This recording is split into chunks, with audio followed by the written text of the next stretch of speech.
You guys ready? Yep. Oh, that's wrong.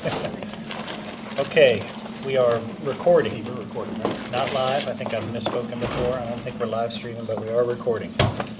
Hello, everybody. This is meeting number 10, CCEA, Collier County Public Schools negotiations.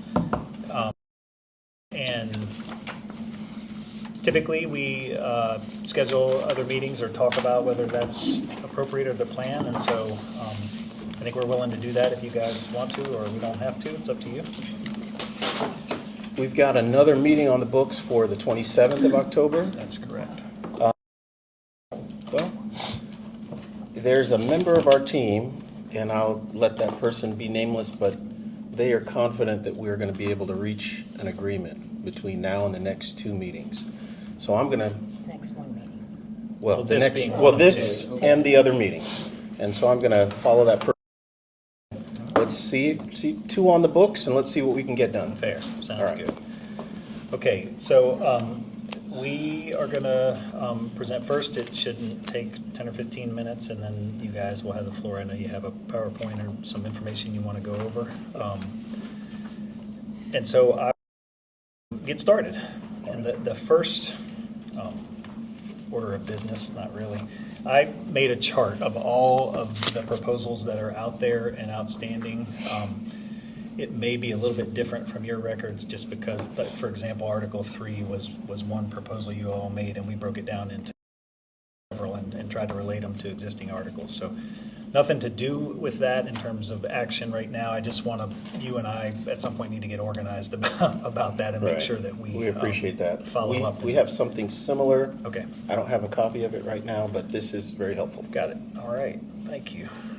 So to make a salary counter proposal today, and we'll get to that in just a minute, but a couple things to cover before that. Last night, the board held a work session, and our lobbyist was here, or was here virtually, to present and share information about things that are going on and state level. It was very informative. There are several of people on our team were in Tallahassee this week with the same lobbyist and had meetings with representatives, senators, DOE staff around that legislative platform. In those meetings and at the board's work session last night, there was a primary on everybody's favorite issue, which is money and funding of public education at the state and local levels. And so that meeting is on the board's webpage. They have meeting replays. I just strongly encourage you all as a team, you all as consumers, that's important to you to watch it. It's very informative, and the message at the state level is very clear and highly consistent with what our district is experiencing this year, and unfortunately, according to the state lobbyists, likely next year, and that is that we don't have the same resources that we had over the and a very interesting point relative to the state level information and communication that's coming out. The state legislators are working very hard to put money into reserves as opposed to taking money out of reserves, and I know that a couple of board members last night made comments about that and how that's kind of a sign of where things are, and it's concerning to them, putting money in reserves as opposed to depleting them and taking them out. So regardless of that, our board is still finding a way to provide salary increase beyond the TISA money, TSIA, and including the supplement base increase that's currently on the table. Your original proposal, our counter proposal to raise that to $47,500 from $43,760. And again, that's still on the table. One last point before the board is very clear that they see the $13,000, it's $12,977 per covered employee for insurance, health insurance premiums as part of total compensation, and just want to make sure that we all keep that in mind throughout this process. That's a lot of money. It's over $38 million a year. I don't know this for sure, but I'm confident that that amount is one of, if not the highest amount that a board contributes to health care premiums for employees. And CCEA has about 2,590 employees that take that benefit. And so just important that we all keep that. So our salary proposals, and this is very important, and I'm sure it will come up again, but we have two options that are basically very close, almost identical. And these are the district's last and final salary counter proposals. This is what the board is capable of this year for all the reasons that have been laid out and are readily available on our Labor Relations webpage. Again, we have the two options. We'll review them now. You will see that this demonstrates that the board was always willing to go above and beyond the TSA growth dollars this year, just as they have done very clearly over the last years. So I mentioned we have two options. This is option one. Our team has these, so those are for you.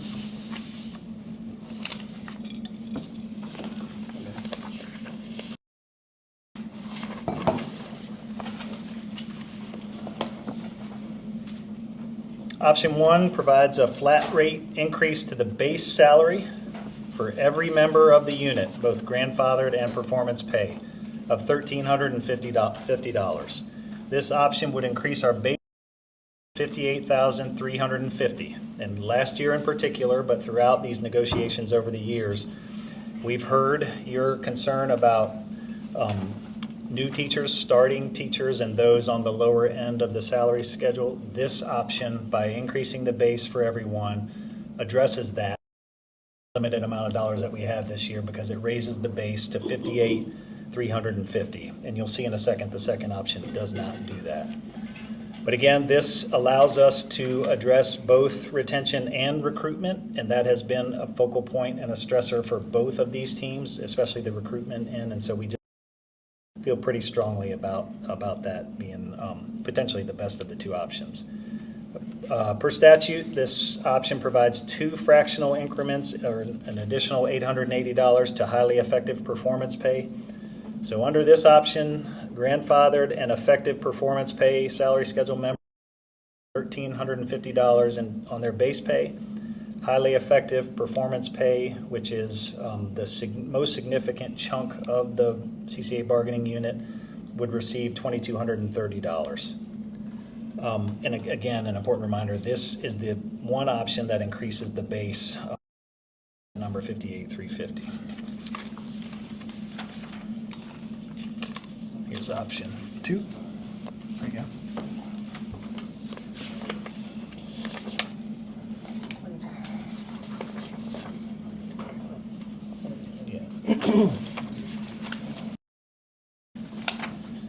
So option two, and again, regardless of the option chosen, these are our last and final salary counter proposal options. This option provides one step for all grandfathered salary schedule members. That's $1,320 for grandfathered salary schedule members with a $1,500 for those with a master's. It provides one step, or again, $1,320 for all effective performance pay members, and then 5 incremental steps, or $2,200 for all highly effective performance pay members. And again, at least in our view, does not increase the base or starting salary at all. That would remain static at $57,000 where it was last year. Option two is really just very slightly more beneficial to the limited number of people that have master's level that are on the grandfathered salary schedule, but $100 as opposed to $1,350 in the other option. And that is kind of the meat and potatoes of those two options. A couple last comments. We do still have the supplement base salary increase to $47,500. That works out to be a little over $500,000. And so in considering options, that would be the only wiggle room that there is. It's something for you all to consider. It wouldn't change a lot in terms of the salary schedule or amount that each employee would receive, but it's an amount of money that is currently accounted for in the authority that we have. Not diminishing CCA's accomplishments the last 3 years. You guys have done a great job. We've done a great job together. But ultimately, the last 3 years, we've all been the beneficiaries of good financial circumstances and leadership's aggressive stance on teacher compensation. That group that I just mentioned, are necessarily scaling back this year. If they could offer more, they would. Although we're in a much leaner year, the board is still able to prioritize teacher salary increases. On the behalf of the board, respectfully, we do not salary in multiple meetings beyond tonight. These amounts and the supplement base increase are our last and final salary proposal amounts. Our hope is that you all will caucus and come back ready to TA one of these two options. However, if you don't, we're prepared to move forward as necessary and that's all we have. We're happy to hear from you. Question, the $500,000 that you mentioned concerning supplements, is that the amount of the difference from 43,000, from the index at 43,000 to the 47.5, or is that the total amount of money that the district spends on supplements every year? It's the difference between those two based on what was paid out last year. And what is the total amount? I don't have that. I can get it, but Please I don't provide have that. We need to understand what the total. I think the last one we've questioned that. The amounts were stated as very difficult to calculate. Yes. But if you have a calculation, then provide it. Just a note, my casual initial response is that you're saying that this is the last and final offer, and based on what was being, and in particular, the remarks by board members, it appears that this is your first, last, and final offer, and not just an offer, because according to the statement that you made at the last meeting, the TSIA money was more. All right. Well, we will consider this proposal. We have a couple of things that need to be said. I think at the end of the day, you've probably heard it if you've been working with us for some time, but these are things that need to be said because those are the exact realities. Is Mr. Antonacci going to join us today at the meeting? And John Burrow is also out today too. How do I start?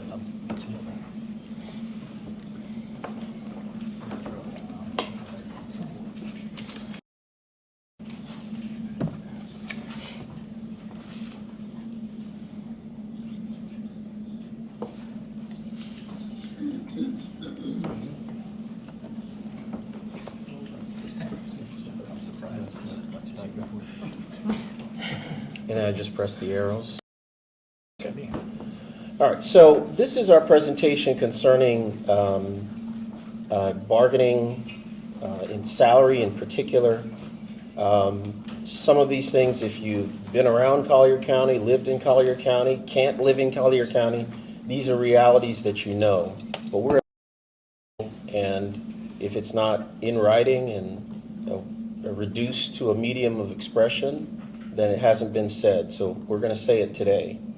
We believe that the district can afford the CCEA proposal.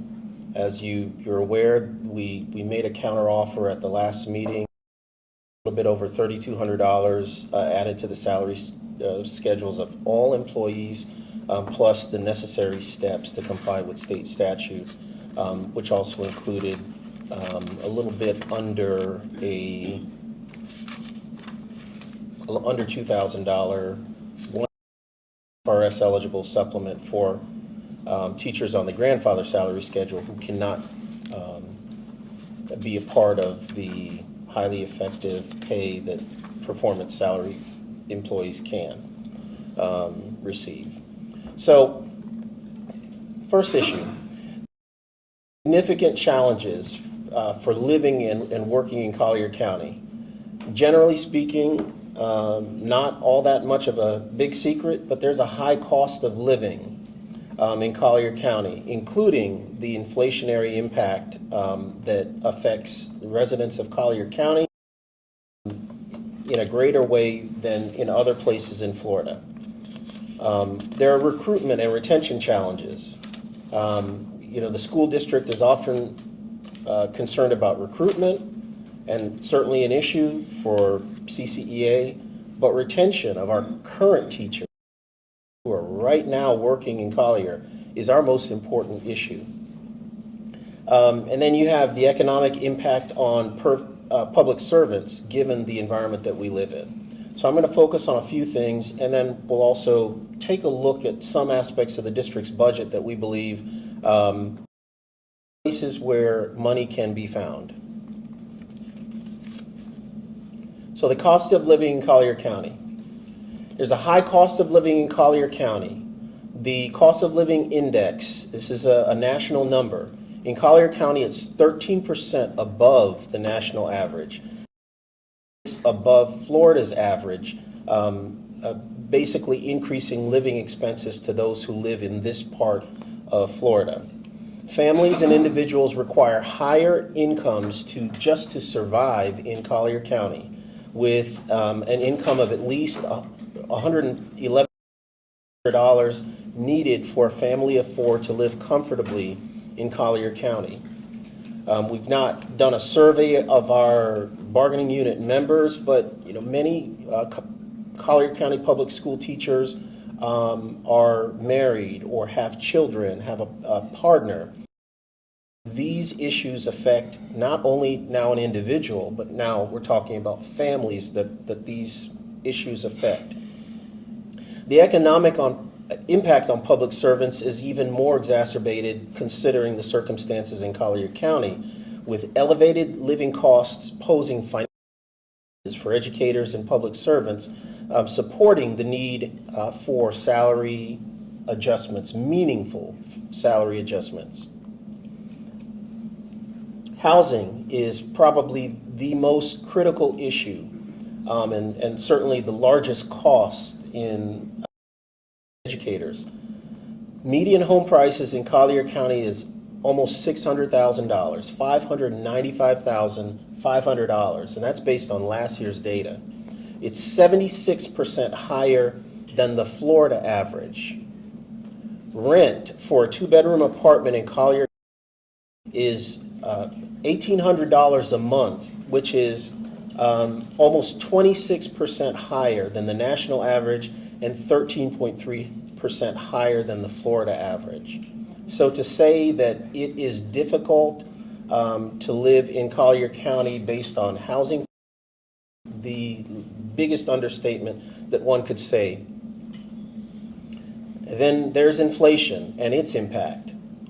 Collier County inflation rate reached 2.7 in quarter 2 of 2025, with food prices rising 3.1%. We heard a presentation at the last meeting and in other meetings where you were describing issues with increased cost, electricity, and other things, utilities that the school district uses to be able to keep its schools open.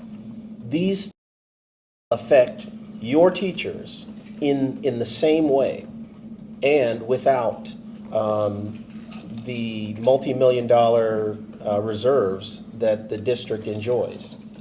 The South Region's Consumer Price Index increased by 2.6% over the past year. Challenging living costs. Inflation-adjusted teacher wages, and this is important, over the last decade, when adjusted for inflation, teacher salaries have actually declined by 5%. So the need for increases is clear. As a science major, I'd say, the math speaks for itself. Recruitment and retention challenges.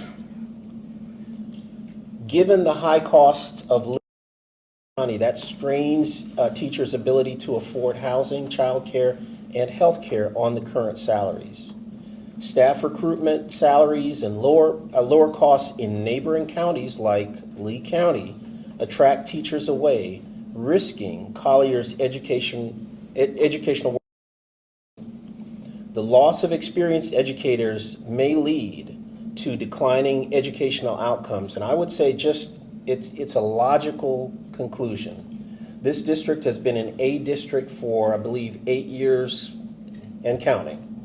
When you lose the best, the most experienced teachers because they can get more for their dollar working in Lee or Charlotte County, you're going to lose your educational outcomes and, I believe, reduce community engagement in Collier County. There's less to brag about when we're talking about a B, even if it's a B+. So there's obviously need for compensation reform, and we believe that the district must be proactive in finding new sources of funding to pay teachers. Again, you're asking these folks behind me and do the work. They have done an exemplary job of that work over these years and continue to do that today. It is not their role to figure out where the money is, although we're going to show you. It is your job to find the money. Excellent employees behind you, behind me. We believe that the district has the funds to pay its teachers. There are significant funds in the district's general fund to be able to pay the raises requested by CCEA. Unassigned fund balances have been well above the statutory 3% minimum and well above the roughly 5% minimum set by the school board, by their own board policy. The district's summary budget is consistently under budget, multiple millions compared to actual expenditures. And that's an important point that you'll see later in the slides in this presentation. And the financial condition ratio, and this is a ratio of the fiscal health of the district. Last year was 19.06%, indicating strong fiscal health for CCPS. When you look at from the 2019 fiscal year or 2019-20 fiscal year to 20, that the ratio numbers have been 18, a little over 18%, about 15%, a little under 17%, 21.59%, and 22.93% respectively, not including the 19.6 from last school year. You're at or around where you usually are. And in fact, there have been lower years and you still paid, and you've got to pay this year. You've got the funds to pay because we have noticed consistently in reviewing your budget and annual financial report that you send to the state to actually show actual expenditures when compared from what's budgeted versus what is actually expended. The materials and supplies line item in the budget is consistently under budget to the tune of around $9 million each. That's been the case since the 2017-18 fiscal year. In addition, the district is set to be debt-free in February of 26. We're talking about 3.5, 4 months from now. This district is going to be debt-free. And this to Mr. Antonacci, and I'll say it even in his absence. He and his team have done a great job to be able to get this district to this point. But being debt-free within this school year and then saying that you don't have money to pay teachers in this school year, ooh, take. That's not, I say. And this, take the emotion out of it. Just think about it from a math standpoint. We're about to be debt-free, but we can't pay you. Math ain't mathin'. All right. So, these are a little bit dark, but hopefully you can see these. What I was trying to show here is this is the general fund balance over years, and I apologize to the group. It looked good on my computer. What's that? I don't know. Do we have a pointer? Oh, I have a pointer in my pocket. There's one on there. There's, how do you do it? Should be. It's It's on The green button? yep. Okay, good, awesome. It's hard on the screen though. sometimes. It is very hard on the screen. So from 2 go up, that may make it a little bit easier to see. Yeah, actually, the light would be great. There we go. Perfect. All right. So in the this is Naples eye colors. So in the blue is the Esme, district. can you stand on the other side? Other side. As long as Darren doesn't say I'm blocking him. All right. There you go, buddy. All right. So the blue is the district summary budget. That is basically what John Antonacci just did last month and his team. This is the district's budget, what we believe it's going to cost, or we believe the general fund balance will be at the end of this school year. Meaningful calculation. It's an exercise that has to be done. So we're not arguing with that. But what we're saying is, over time, consistently, since 2019, and I can go back 5 years before that, but meaningfully speaking, we're talking about the last 5-6 years. Consistently, the district summary budget has always been under budget to what actual expenditures were, because the yellow is the annual financial sent to the state. That tells the state, hey, this is what we actually spent on these number of things to be able to keep the school district going. And if you can see here, 2019 was actually an anomaly, but from 2020, we're talking about the difference between maybe $1 million in 2020. The difference is even more stark in 2021, where we're talking about more than $40 million of a difference. In 2022, also a difference of around $40 million. The difference of about $20 million. And in 2024-25, the difference of just under $20 million. So every year, the district budgets for a certain amount, and every single year over the past 5, 6, 7 years, you have been under budget. And many of these years, way under budget. So we don't expect that 2025 any different. Your own pattern has shown that you're under budget. So when we ask and make a reasonable ask to be able to pay these excellent folks behind us, you've got the money to be able to do that. The general fund balance based on the board policy of 5%. So here, in the kind of gray or what is this, tan-ish kind of number, that's board policy at 5%. We're still, in terms of both budgeted and actual expenditures, you've got a lot in reserves, way more than the board's own policy about its minimum. I argument ahead of time, and I'll just kind of address that argument. So one would say, well, Esmond, CCEA, of course we want a school district to have a whole bunch of money, to be able to pay its bills, to be able to pay teachers. I would counter that argument. I'd tell you, not exactly. If we were talking about IBM, Xerox, Microsoft, Apple, and we're talking about a business that is a commercial enterprise that has to make money and make profit, I absolutely agree with you. Talking about a public entity, a government enterprise to do a critical function. So to me, and this team, and those folks behind you, if you spend every dollar in reserves above your minimum to make sure that you get these people paid, progress.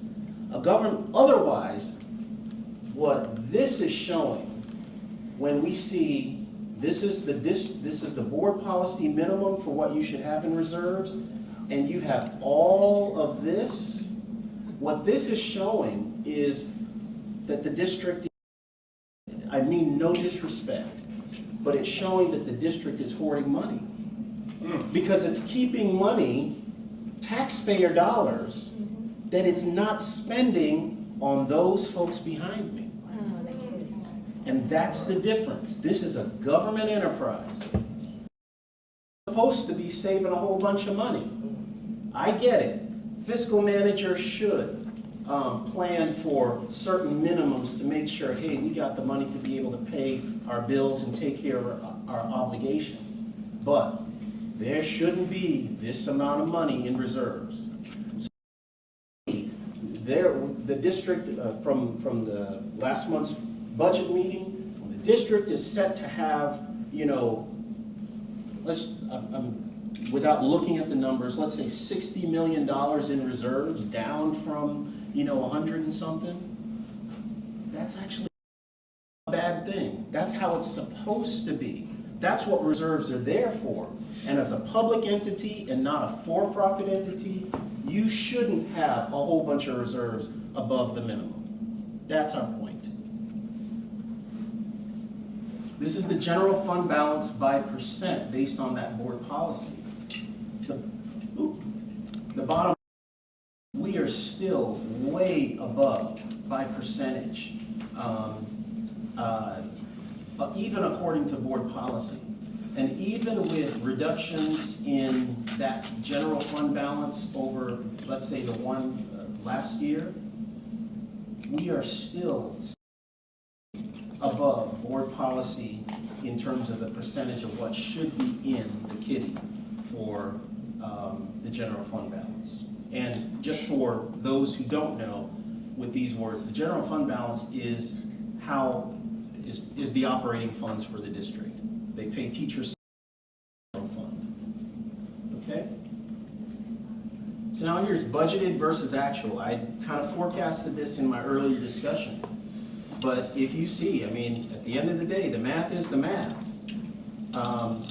When you look at the summary budget, what's budgeted, what's shown on the annual financial report, we're consistently under budget.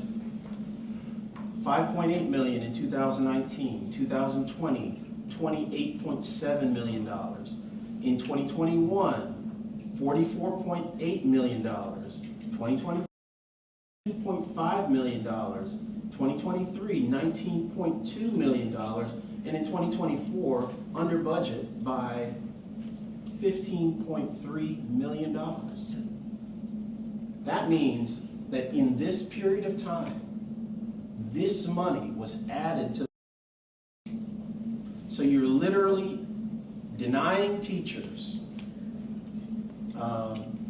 pay now that if you were a veteran teacher over here in Collier over the last 5 to 6 years, you were literally taking money off of their backs to in this year. And every year, with all due respect, this is not about personalities. I'm just showing you what the math is saying. When you are under budget to this kind of money, when we're talking about 8-figure sums, that means you're holding money that you should be, quote unquote, operate the enterprise, the government enterprise. That's taxpayer dollars that's being used and held to earn interest and do other things other than paying the people who run your enterprise. So this is an opinion. I think the opinion is well-founded. There are 2 reasons. I'll give you one board reason why this opinion is well-founded. In fact, the board says its own policy that it would like to have teacher salaries to be about 40% expenditures. You're under that in all of these amounts. When you look at what's expended from the general fund, you're consistently under 40%. You haven't broken 40% over the last, I believe, Well, certainly the last 7 years. And I go back 10, 15 years, and I'm not sure that you've ever broken 40%. But that's your own board's policy, is that the endeavor is to get teacher salaries where they're about 40% of expenditures from the general fund. You haven't done that.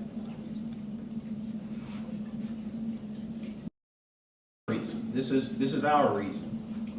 In addition to that, I think factual reality from the board, from a taxpayer standpoint, if your government enterprise is teaching education, your highest expense educators. This is a service. If this were a business, this is a service business, and the service is educating children, students. And if your highest cost in your government enterprise of education is paying the people who do the education, that's what it's supposed to be. You deserve a hand because that's how it's supposed to be. The highest cost of the service that you're performing should be the servants that do the work. Not to be disrespectful to our teachers as servants, but they are public servants. They do the work. Materials and supplies. I forecasted this before, but look at the trend with materials and supplies. The blue is budgeted. The gold is what's actually, as shown in the AFR, the annual financial report. This is the tan is as a function of categorical expenses, and this is based on the district's own ESE 348 report, and categorical expenditures based on that same ESE 348 report. At this point, I'd say ignore the tan and the orange. Let's just look at blue and gold. And here's the bottom line. You budgeted in 2017, let's say, I don't know, $17, $18 million.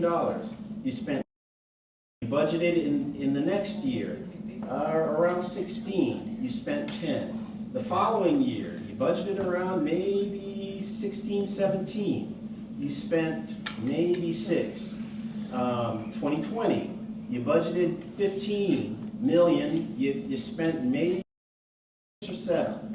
2021, you budgeted over $20 million, let's say $22, $23 million, but you spent less than $10 million in materials. 2022, you budgeted over $20 million, and you spent your own AFR $6 million. So what we're seeing is consistently, every year, you're budgeting money for materials and supplies.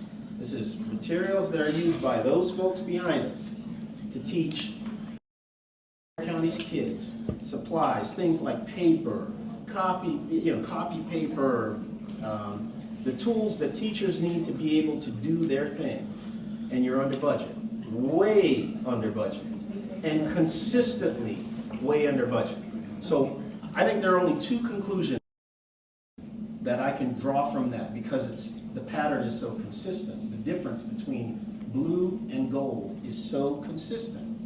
Either somebody is really bad at budgeting, or this is a fund to be able to hide money. So, I'm not going to attack the personalities. Mr. Antonacci is a great man, and I think he's good at what he does. So I'm going to ignore that second possibility and just say that this is maybe an oversight. And I'm going to, now that we know that this is an oversight, you got money to be able to pay your teachers. And that's where you can find the money. That's at least one place. So, in summary, you got to reallocate some of your unspent and supplies budget to increase teacher salaries. There's just no way around it. And you have the money because this shows very clearly that you got the money. And you've had the money. And even if you wanted to say, okay, well, we don't know what's going to happen with this year, but all of these savings that you've done over the last 7, 8 years, just put all those together and put those towards teacher salaries, because they were literally saved on the backs of teachers. You've got to balances to pay salary raises. When we say, well, we don't want the fund to dip low, well, I respectfully disagree with anyone who would say that. The whole purpose of saving money in a reserve fund is to be able to pay salaries when the math work out for you, when state funding slows down. Collier County is a donor district. 87% of funding for Collier County Public Schools, according to your chief financial officer, our chief, 87% of that money comes from local sources. That's property taxes, that's sales tax, and other local effort. So it is not an insignificant amount of money what the state puts into education for Collier County. But because we live in a county with high home values, high property values, and that equates to high property taxes being collected, most of the effort to pay teacher salaries has to come from local, not the state. So, with all due respect, Mr. Brown, discussions about the state and what's going on up there, it's not insignificant. It's budget, but it is not the big conversation. The big conversation is what's happening locally. And unless I fell off the turnip truck last year, there is nothing that has changed in terms of property taxes in Collier County. Not gone down for these Collier residents. Those who are homeowners, they're paying the same or more in property taxes that they were paying last year. So the money is still there. The sales tax has not decreased in Collier County to my knowledge. So you're still getting a similar amount of money from the local effort. What we're asking here is the money that you've saved for a rainy day in those reserve funds. This is the rainy day. This is the time to put that money towards the salaries of these folks behind us. You can turn on the light whenever you can. Turn the light on? Yeah, you can turn it back on. I will say this, and I'll close. No one goes to work expecting to make the same or less than they made the previous year. We don't do it, and I know you guys don't do it, with all due respect. No one goes to work expecting to make the same or less the following year. You got a budget for salary increases. And it can't be this sort of nickel and dime approach. You have the money to be able to pay it. Our salary proposal is not much different than it was last year. And if you don't expect to be able to pay these folks who have done the job that you have asked them to do and done it way, if you don't expect that those folks expect a salary increase every year and budget accordingly, I don't know what we're even doing in here. Okay?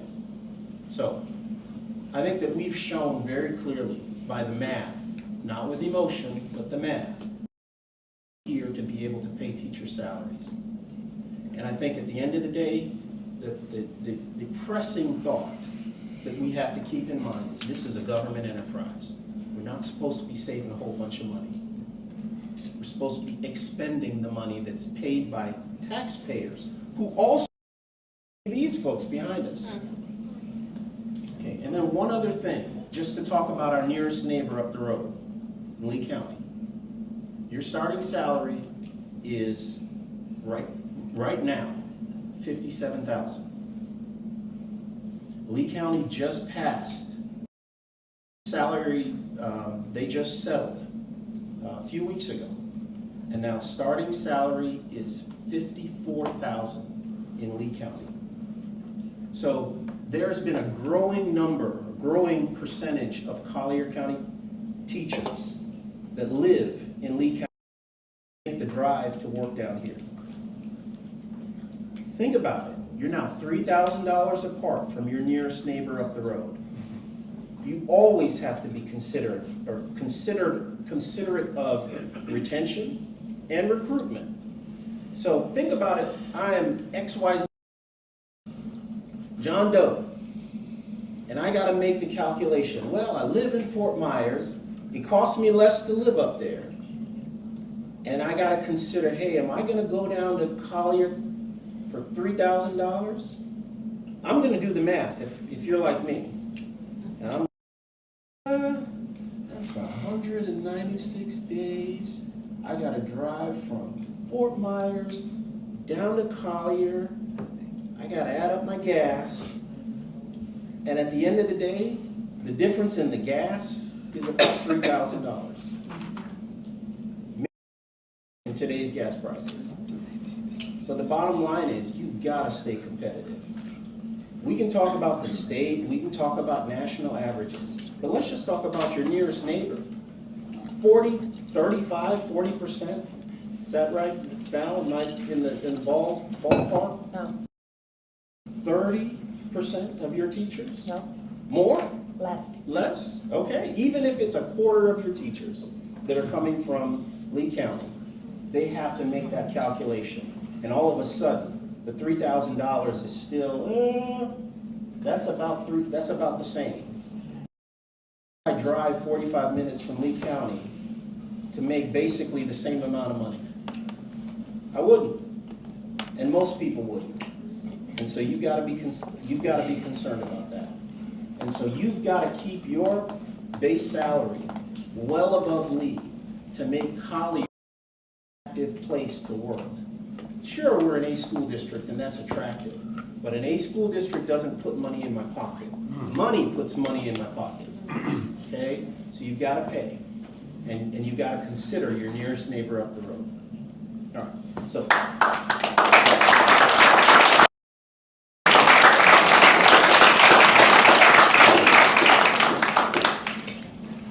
All right.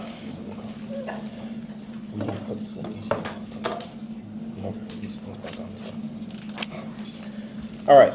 So with that, that's our salary discussion. Consider this with a caucus. But before we go to caucus, I just want to get this out there just so we have these things presented so that, yeah, these issues are. All right. So this year is a full book bargain, which means we're dealing with other than just salary, although salary is by far the most important issue. We have had offers and counteroffers about different things, and we want to make sure that these things are put there on the table. So we had made a prior proposal concerning planning. Are these all of them, or are these just 10 and 10, or they're all? No, they're... Okay. All right. So 1, 2, 3, 4, 5, 6, 7, 8. 1, 2, 3, 4, 7. All right. Good. Yeah. And Andy, I'm going to give you red, but I didn't organize these, so I'm going to give them to you after the fact. And I'm going to just give you the black and white for now. Yep. That's my down payment. I need a couple, two more if you have. Okay, thank you. Thank you. So this is CCA Proposal 3A. We had a similar proposal, but we're putting it back on the table. This relates to planning time. And the notable change here is that each planning block shall be at least 30 minutes, so that planning time is not, especially in primary, planning is not chopped up into small bits that don't mean anything. There's, 10 minutes to be able to plan it's more meaningful to have longer planning periods. But in addition to this also says that planning time makes clear what we already believe that the agreement says is that plan time should be teacher directed, and employee can choose to use their individual planning and preparation time to collaborate with other employees. IEPs shall not be scheduled during an employee's designated individual planning time unless the employee agrees to do so. Okay. So that's proposal 3A. Just Yes. so I'm tracking. Is anything in this different from the original one that you all presented on this? Or is this, not that that's right or wrong, I'm just trying to track along. Because you all made this proposal quite some time ago. We did. I'm not sure that I could with certainty. Yep. I just didn't know if there was something specific that we could just Yeah. jump to. All right, thank you. The 7 in the back. The 7 in the back. And the 7 is in the back. I have my budget here. Yep. I calculated. Oh, 7 is in the back. So the- Yeah, so that way you can just grab. Okay, perfect. This is CCA Proposal 7A.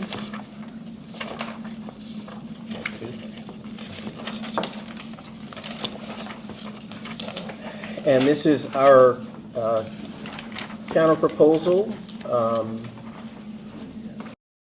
6, about nursing mothers to comply with federal law.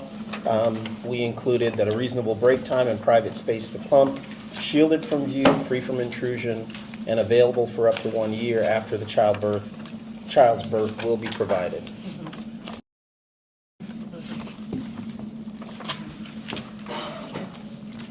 We had previously offered this, but for reasons that don't necessarily make sense to me, it was rejected. All right. We actually made a counter proposal. This is the counter to counter. Right, I mean, you just said we rejected it. I apologize. Just making- I apologize. CCEA Proposal 8A, and this is about assistance to employees. So this is actually a counter because the district had countered our original proposal concerning 9.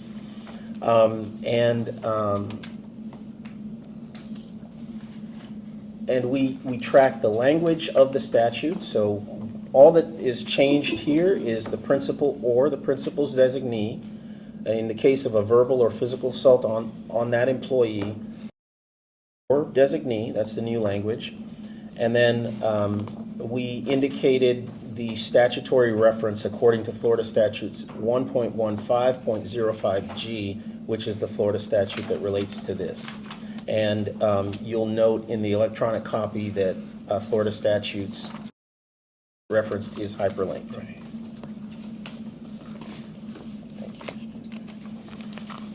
All right. CCA Proposal 9A relates to the email system. And as you're One more, please. if you have it. yes, Right, I'll give you this one. thank you. Based on the memorandum of understanding that was signed by CCEA, OCAP, the board, through its board chair, and the superintendent on July 29th, 2010. This memorandum was supposed to be placed, made a part of the collective bargaining agreement, and the actual MOA or MOU was supposed to be appendix item to the contract. You rejected our initial offer. I think the language was something on the order of that because we left out some parts We made of the MO. We made a counter proposal. Right, you did. Yes. And we're countering your counter. Oh, is that the issue is rejection versus counter proposal? Correct. Got it. Yep. All right. So our counter to your counter is to include the entire language. to get past your objection of, well, part of the language but not all. Now we included all of the language, and it's all of the language that had to be incorporated anyway, including the violation language if that's in the memorandum of understanding. And then in addition to this, a copy of that memorandum of understanding will be incorporated as Appendix A into the contract. And the MOU we've previously provided, but I'll provide another copy. That's the I actually what would did be have Appendix L. an extra copy, sorry about that. That's-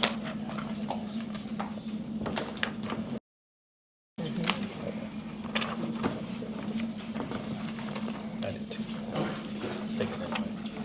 You guys. All right. You did?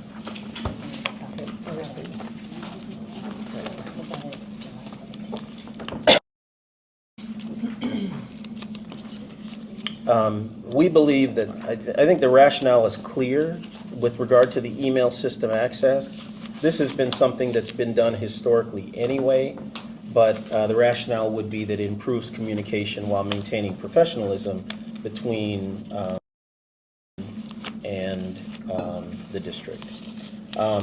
We had previously made a hyperlinking proposal, and we're bringing that back because we believe that the importance of hyperlinking stated. So under this proposal, this is 21A, it requires all references to any laws and board policies in the contract to be hyperlinked to their official sources.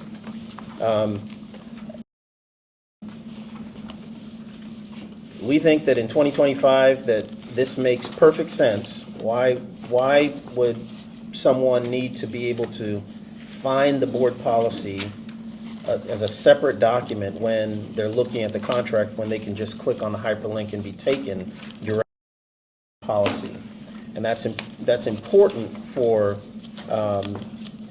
making sure that people understand their contract and all that it applies to it. If we're going to reference Florida statute, there's no reason that Florida statute shouldn't be hyperlinked right then and there. Can I ask you a question about that? Yes. The top lines 4 and through 16, I don't have a red line version, but it looks like it's not bold or marked as new language, but if I understand it correctly, that would also, it's all brand new, right? I guess is the short version of what I'm It's to all,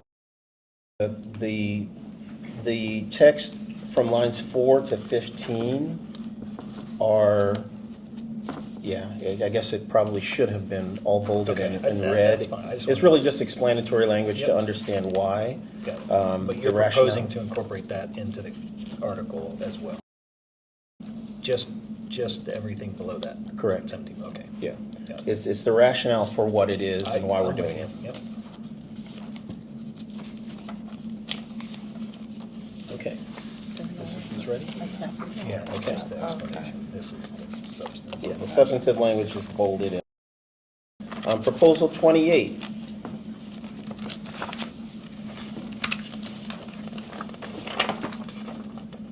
And for those folks behind me, I appreciate your patience. It's not the sexy stuff of salary, but it's meaningful stuff that we have to do when we're doing a full book bargain.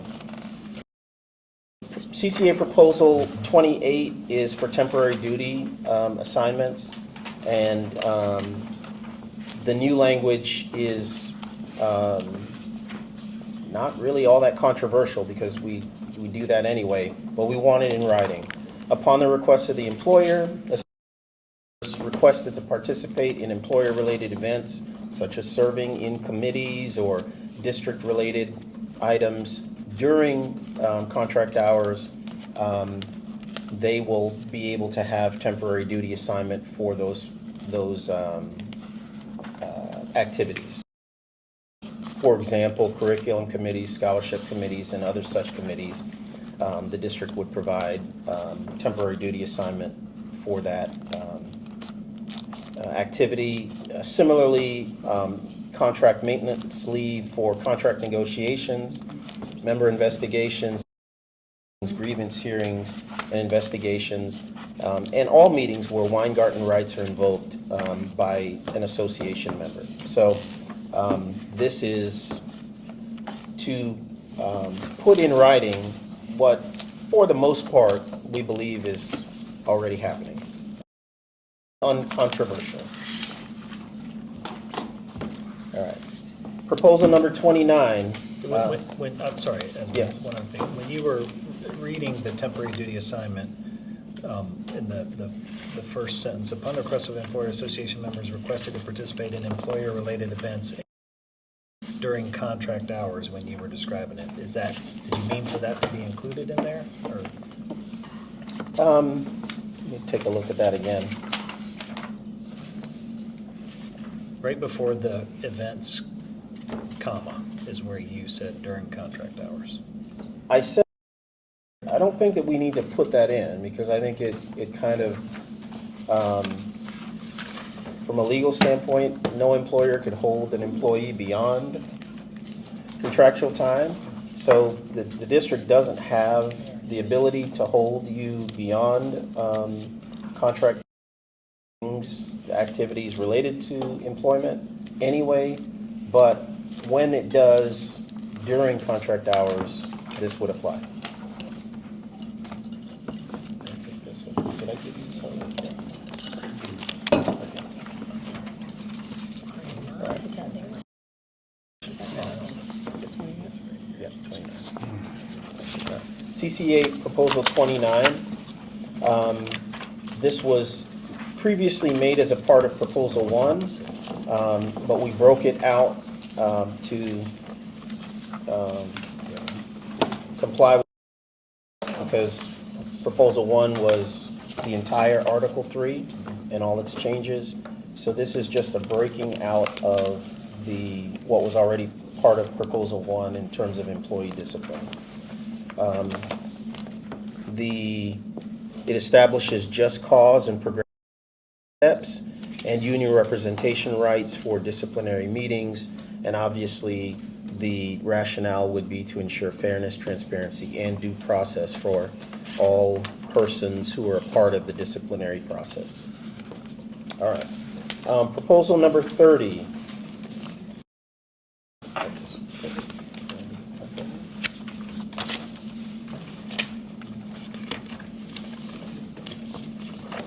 Employee discipline, 3.15. This was previously made as a part of Proposal 1, where we added to the current language in 3.15 for student discipline. Student discipline. Yeah. She said Oh, did I say employee discipline? I That was apologize. the last one, right? You're correct. Yeah. Yeah, this should be student discipline. I Well, it apologize. says there, This was the Do last you one have an before extra? this. I do. Employee discipline. 3.14, the previous one. 3.14? Yeah. Yes. Maybe I got the right one, but The last one. That's just which one? The one that.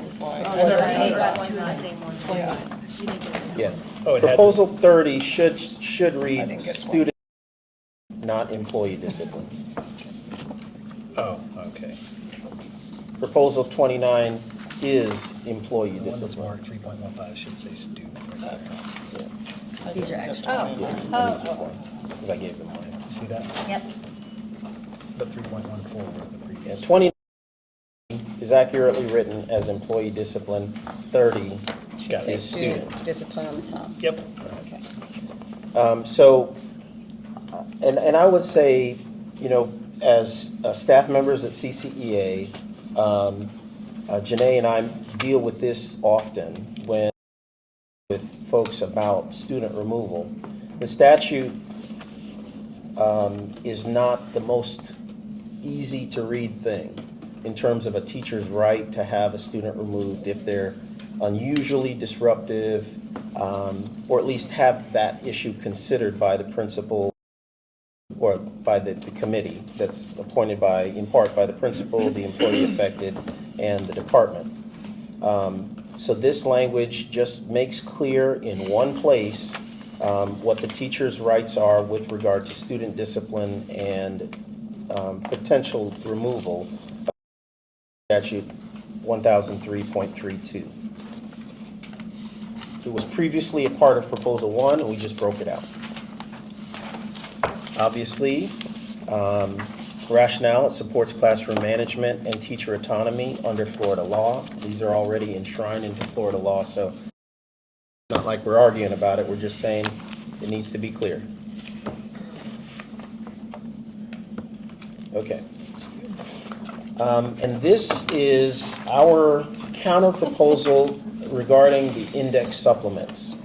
At the last meeting, you had provided a counter to our original proposal. Our original proposal was broken, I think, between 13 and CCEA proposals 13 and 18, and you combined it in. And so we're going to counter your counter in just one proposal. So we agree with the dollar amount that was stated, but in our proposal, we want the index language to remain as is. So the index to be shown the dollar amount that corresponds to that index. Why? Yeah. Sorry, that's another question on that. I didn't want to interrupt. Is there some reason for that? What's the rationale? A couple of things. Our position, and it's been clear, these supplements were tied to a certain index that yielded a certain dollar amount, but it was based on base pay of $43,760.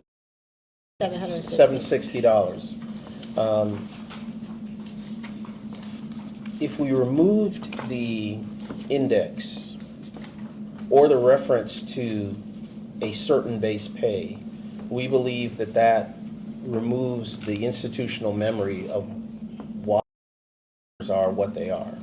So we like the numbers for clarity so people can know just at a glance what this index or what this supplement is actually going to put in my pocket if I do it.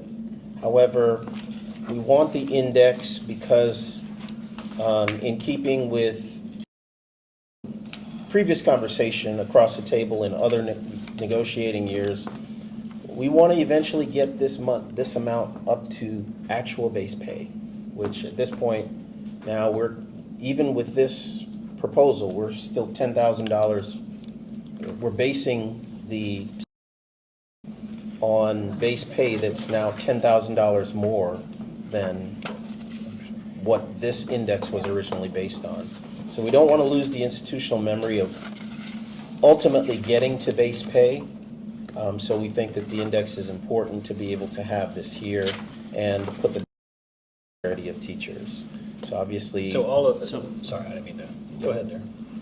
So these index figures here Yeah. relate to the new 47? Correct.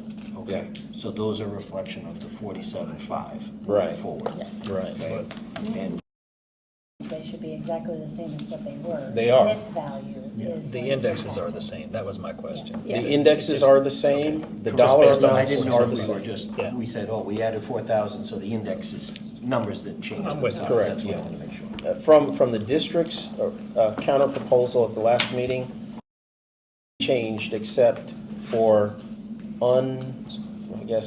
unstriking, index, right. keeping the index values as well as the dollar amount.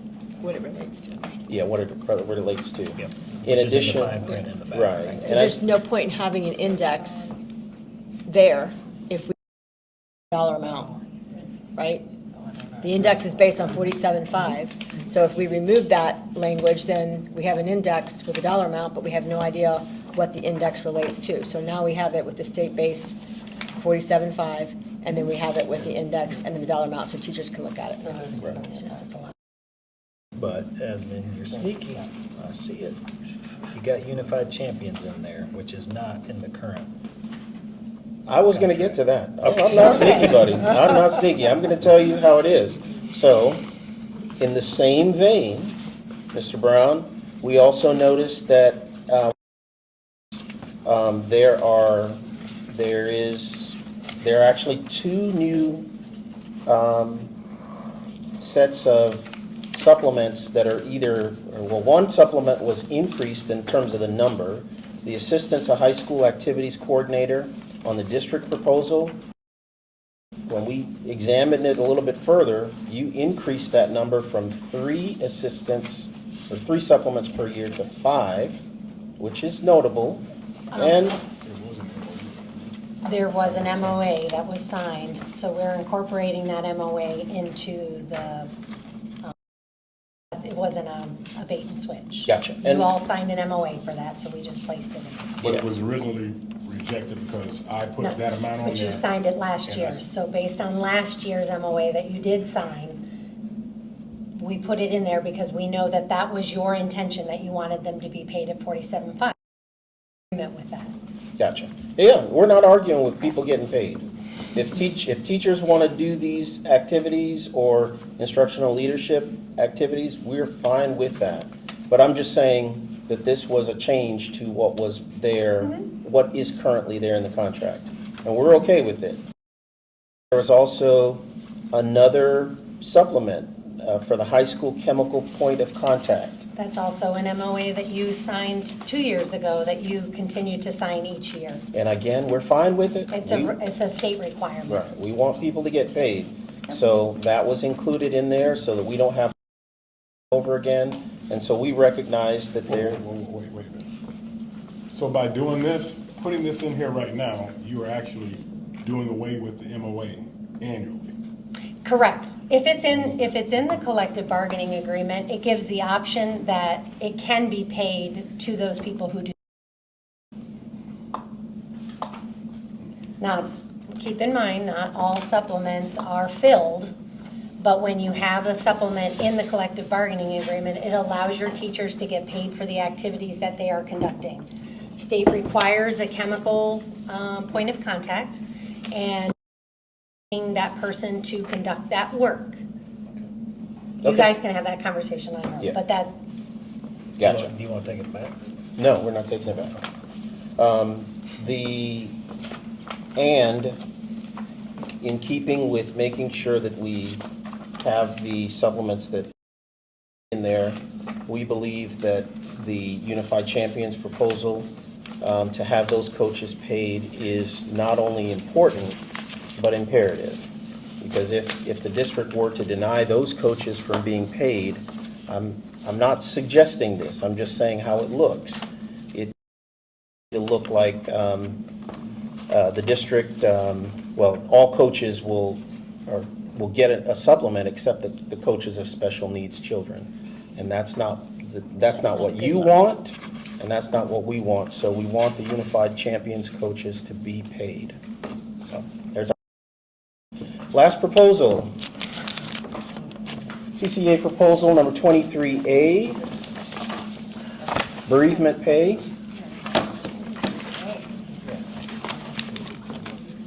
Oh, It might. we did, actually, we may have presented bereavement. we did, we Okay, haven't counted. I take it back.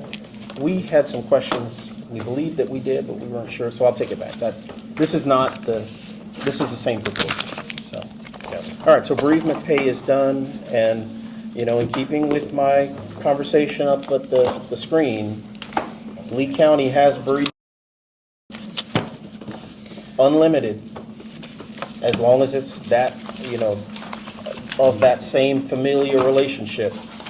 They have it, and they're just up the road, and they're now $3,000 behind you. I'm saying, just talking about what I'm talking about. All right, so, brief caucus, we'll get back to you. Sounds good. All right, thank you. You want me to turn this off? Yep. Yes.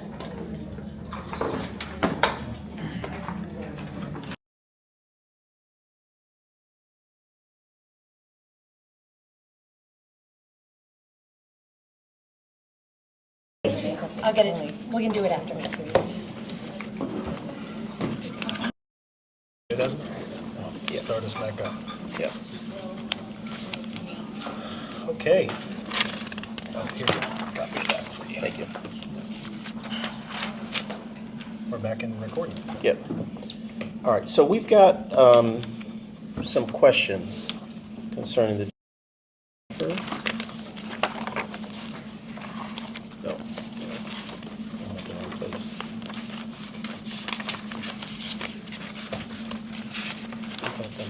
In your face? Yeah. Let me get yours. I got numbers on the back, so don't put it back. Okay. Option 1, option 2. So, and this is the one where, looks like, option 1 is excludes brand new teachers or teachers who are Negative, that's the opposite. opposite. Okay, so option 1 is for everybody. It's just on the base for everybody, yes. So everybody gets a $1,350 raise on the base salary. And But then highly effective performance pay gets an additional 8. So how is this proposal, option 1, able to comply with Florida statute with no steps being given for effective? There's no requirement per se. It's just the differentiation with highly effective based on the calculations that we have, based on our finance team. I get the finance function of it, but statute-wise, legally, how are you able to not pay those who are effective? So there is no requirement there's just the differential, so you don't have a step within the salary schedule. If you can't pay, you can't pay, but you do have to pay the TISA money and you do have to pay the differential for anything that is paid out.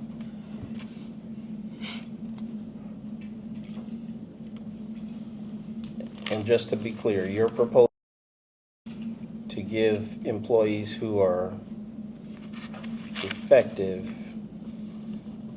nothing extra according to option 1, based on their evaluation.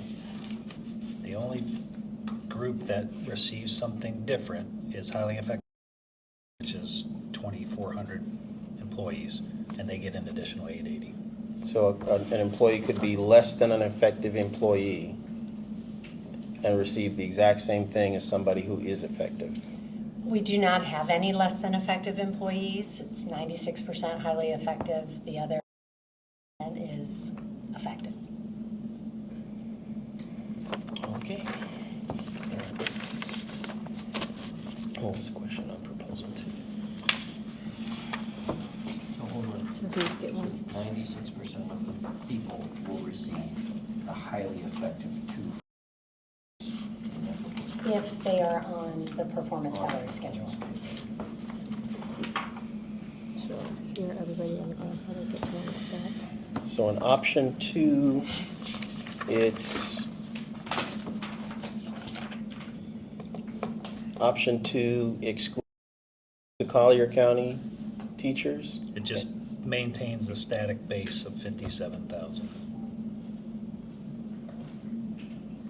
And new teachers don't receive an increase because they do not have a prior evaluation, which is a requirement under performance pay. Under this proposal. Under any new teacher that comes to a district that does not have a prior evaluation, they do not receive an increase. They receive what's on the salary schedule. So they come in with their years of experience and whatever that value is. But if an increase is negotiated, they do not receive that. Only on the base. If we change the base salary, that is the only thing that they can receive. Okay, yeah, because that's what we've been doing Correct, for all of these correct. years. Okay. But if we just do a step and we just do the performance salary increments and no base, no pay. Okay. What is the total value of this salary package? The option 1 or option 2? Option 1 is a slight amount greater. I'll give you the exact numbers. It's 7 and 7.6 roughly. Option one. $7.7 million? 7.6, and then plus the $505,000 for the additional increase in the supplement base to 47.5 to 8.3 total for each. And this includes, I'm sorry, Esmond, Yes, you go ahead. can I add? Yeah, go ahead. And this total 7.6 million and 7.6, does that include the 13,000 or 12,900 and don't remember the exact amount for the insurance, the district's part of the insurance, is that in this? The increase, we include, This is there's just a, it's increase. 0.2108 calculation for salary and benefits is encompassed in the total. Right. But the 13,977 or 12,977 for each CCA unit member is 38 million, 38.2 a year Yes. by itself. Yeah. Yeah. Yes. Yeah. Do these proposals include TSIA money? Yes.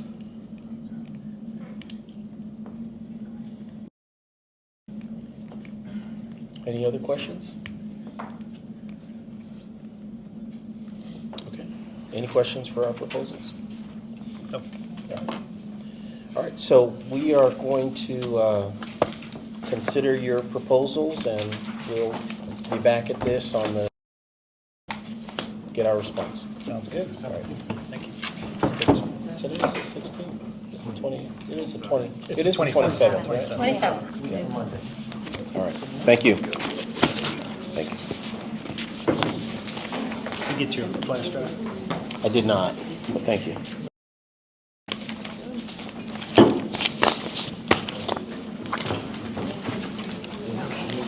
Huh? No, thank you. Yeah. What do you need to ask? Yes. Ask Val. Hey Val, we have labor relation items, but we are a bit behind in finishing the sheet. Are you open to moving the meeting to Monday? Can you move the meeting? Monday is not good. Thanks. Mondays are terrible. Do you want to meet with what you have? I mean, you don't have to send it to us now, but if you have it ready by the time you meet. Okay.